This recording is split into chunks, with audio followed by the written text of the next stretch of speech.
اعمل كيكة التشيز اليابانية. اول شي فصلت البياض عن الصفار، عندي 3 بياض و3 صفار. رح اخفق البياض مع شوية سكر. شوفوا عندي الكمية كلها نص كوب، رح اضيف بس شوي هيك تقريبا واخفقهم لحتى يصيروا ميرينج.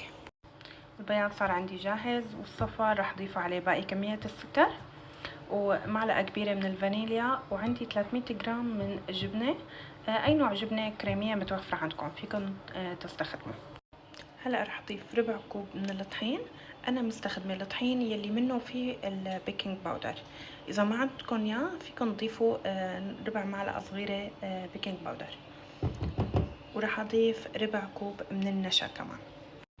هلا الطحين البيكنج باودر والنشا عندي فوق الخليط، رح اخفقهم كمان بس مو كتير.